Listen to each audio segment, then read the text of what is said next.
আসসালামু আলাইকুম। এখন আপনারা দেখবেন সংবাদ শিরোনাম। সনদ ছড়ায় বিজ্ঞাপনে শিক্ষক, মাহিদিয়া মাদ্রাসা যেন আয়নাবাজির পাঠশালা, অনিয়ম দুর্নীতির অভিযোগ অধ্যক্ষ সহ শিক্ষকদের বিরুদ্ধে। আমার ফিজিক্সে দেওয়া হয়েছে, কিন্তু আমি সোশ্যাল সায়েন্স থেকে সমাজকর্ম মানে অনার্স মাস্টার্স কমপ্লিট করে বেরিয়েছিলাম। আচ্ছা, আপনি সার্টিফিকেট জালিয়াতি করেছেন যে জালিয়াতি। ভূমিকম্প সতর্কতায় রাজুকের সিদ্ধান্ত মানেনি প্রতিষ্ঠানগুলো। ৩ বছর পরও বহাল তবিয়তে ঝুঁকিপূর্ণ ৪২টি ভবন মাঝারি কম্পনে ধসে পড়ার শঙ্কা। হসপিটালগুলি, হেলথ ইঞ্জিনিয়ারিং ডিপার্টমেন্ট তাদেরকে বলা হয়েছে, অর্থাৎ সংশ্লিষ্টদের বলা হয়েছে। এগুলো আমরা এদের সবাইকে জানিয়ে দিচ্ছি যে আপনারা এটা ভেঙে ফেলে প্রস্তুতি নেন। এটা তারা কোনো এরকম পজিটিভ রেসপন্স করে নাই। হাসপাতালে সিসিইউতে নিবিড় পর্যবেক্ষণে খালেদা জিয়া। দেশি বিদেশি বিশেষজ্ঞদের তত্ত্বাবধানে চলছে চিকিৎসা। রোগ মুক্তির জন্য আজ বাদ জুমা বিশেষ দোয়া। ব্রাহ্মণবাড়িয়ায় দুপক্ষের সংঘর্ষ, গুলিবিদ্ধ ৩। ফেনীতে আব্দুল আওয়াল মিন্টুর প্রচারণায় দুপক্ষের হট্টগোল। ঈশ্বরদীতে জামায়াত প্রার্থীর গণসংযোগে হামলার অভিযোগ। নতুন রূপে জেগে উঠছে জামালপুরের ঐতিহ্যবাহী নকশি কাঁথা। মিলেছে জিআই পণ্যের স্বীকৃতি। স্বাবলম্বী হচ্ছেন অনেক নারী। ফ্রান্সে বার্ড ফ্লু সংক্রমণে আতঙ্ক। ১ মাসে মারা গেছে কয়েক হাজার পরিযায়ী পাখি। মানুষে মানুষে ছড়ালে ভয়াবহ মহামারীর শঙ্কা বিশেষজ্ঞদের। আসসালামু আলাইকুম। এখন দেখবেন সংবাদ বিস্তারিত।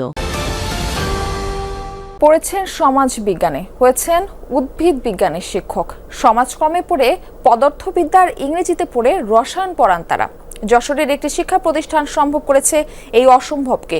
এই প্রতিষ্ঠানের অধ্যক্ষ যেন জালিয়াতির কারখানা, দেখেও যেন অন্ধ। মাদ্রাসা শিক্ষা অধিদপ্তরের কর্তারা। যশোর সদরের রুদ্রপুর মাহিদিয়া এলাকা। এখানকার মাহিদিয়া সম্মেলনী আলিম মাদ্রাসা যেন এক রূপকথার রাজ্য, যেখানে শিক্ষক নিজে যে ডিগ্রি নেন না কেন পড়াতে পারেন পদার্থবিজ্ঞান, উদ্ভিদ বিজ্ঞান, রসায়ন সহ নানা বিষয়। দেওয়া হয়েছে, কিন্তু আমি সোশ্যাল সায়েন্স থেকে সমাজকর্ম মানে অনার্স মাস্টার্স কমপ্লিট করে বেরিয়েছিলাম আর কি। পরে অনেক কিছু শুনলাম যে স্যার এ ব্যাপারে আমরা আছি না, সমস্যা নেই, তুমি ক্লাস নিতে থাকো, পরবর্তীতে তোমার পদবি সংশোধন করে দেওয়া হবে। সমাজ বিজ্ঞানের ডিগ্রিধারী কাইয়ুম ৩ বছর পড়িয়েছেন উদ্ভিদ বিজ্ঞান। ভূমিকম্প মোকাবেলায় রাজুকের সিদ্ধান্তই মানেনি বিভিন্ন প্রতিষ্ঠান। সুপারিশে ৩ বছর পরও ভাঙা হয়নি ভূমিকম্পের জন্য চরম ঝুঁকিপূর্ণ ৪২টি ভবন। রীতিমতো বিদেশিদের সাথে নিয়ে এই জরিপ করা হলেও সরকারের সেই সিদ্ধান্তকে পাত্তাই দেয়নি সংশ্লিষ্ট শিক্ষা প্রতিষ্ঠান ও হাসপাতালগুলো। এই কাজে নেতৃত্ব দেওয়া প্রকৌশলী বলছেন, এখনই এগুলো না ভাঙলে মাঝারি ভূমিকম্পেও এসব ভবন ধ্বংসের শঙ্কা প্রবল। জগন্নাথ বিশ্ববিদ্যালয়ের বিজ্ঞান ভবনের ২য় তলা। এখানে বিজ্ঞানের বিভিন্ন বিভাগ, রসায়ন, গণিত তাদের ক্লাস চলে, কিন্তু দোতলা থেকে এই পিলারের পুরো অংশটাই ফেটে আলাদা হয়ে গেছে, একদম রীতিমতো এই যে দেখেন আলাদা, এবং এখান থেকে নিচতলার সব কিছুই দেখা যাচ্ছে। এবং এই ভবনটিকে পরিত্যক্ত ঘোষণা করা বা নির্মাণ না করে বরং এরকম সাময়িক সাপোর্ট দিয়ে এই ভবনটি কিন্তু চালু আছে। কি হাল জগন্নাথ বিশ্ববিদ্যালয়ের আরও কয়েকটি ভবনের। ক্লাস, পরীক্ষা, ল্যাব, নানা কাজে শিক্ষক শিক্ষার্থীদের নিয়মিত আনাগোনা এখানে। নভেম্বরের ভূমিকম্পের পর তাই উদ্বেগ আরও বেড়েছে শিক্ষার্থীদের।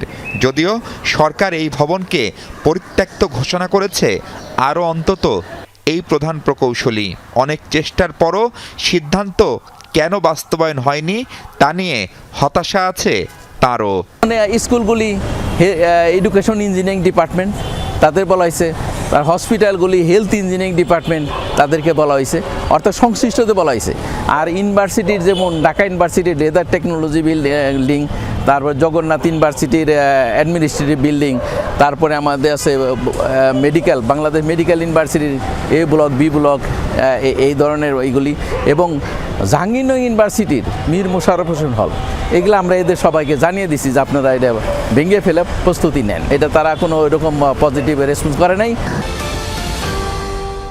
বিএনপি চেয়ারপারসন বেগম খালেদা জিয়া সিসিইউতে নিবিড় পর্যবেক্ষণে রয়েছেন। মেডিকেল বোর্ড ও দেশি বিদেশি বিশেষজ্ঞ চিকিৎসকদের তত্ত্বাবধানে চলছে চিকিৎসা, জানিয়েছেন বিএনপির স্থায়ী কমিটির সদস্য অধ্যাপক ডক্টর AJM জাহিদ হোসেন।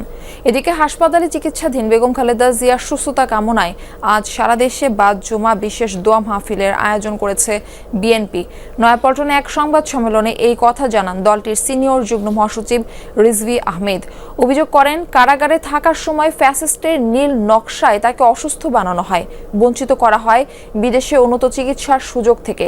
এ সময় দেশ গড়ার পরিকল্পনা শীর্ষক 6 দিনের নতুন কর্মসূচি ঘোষণা করা হয় দলের পক্ষ থেকে, যেখানে প্রধান অতিথি হিসেবে যুক্ত থাকবেন বিএনপির ভারপ্রাপ্ত চেয়ারম্যান তারেক রহমান।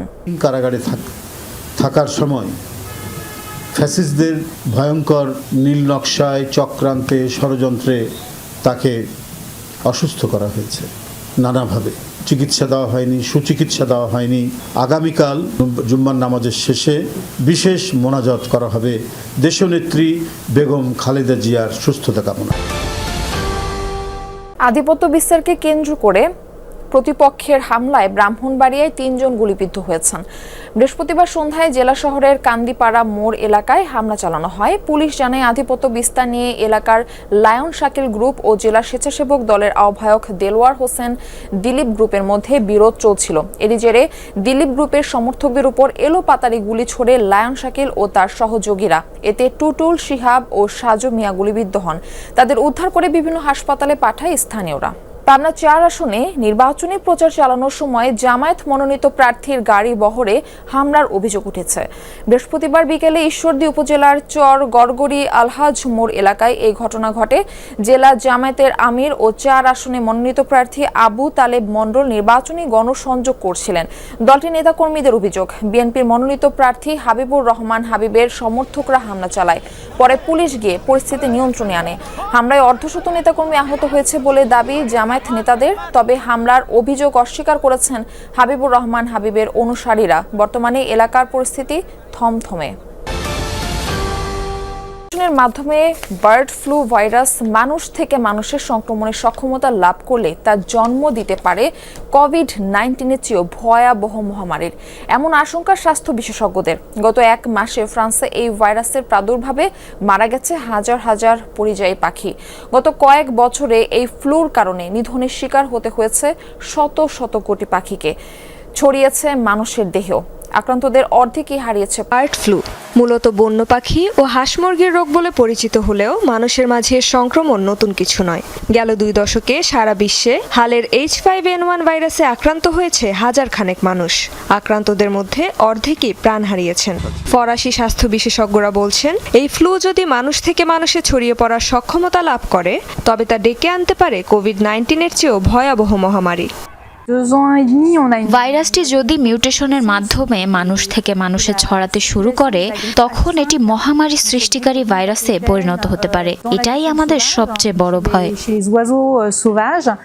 সাধারণ ফ্লুর বিরুদ্ধে মানুষের দেহে অ্যান্টিবডি থাকলেও ঠিক কোভিডের মতোই H5 স্ট্রেনের বিরুদ্ধে নেই কোনো প্রতিরোধ ক্ষমতা।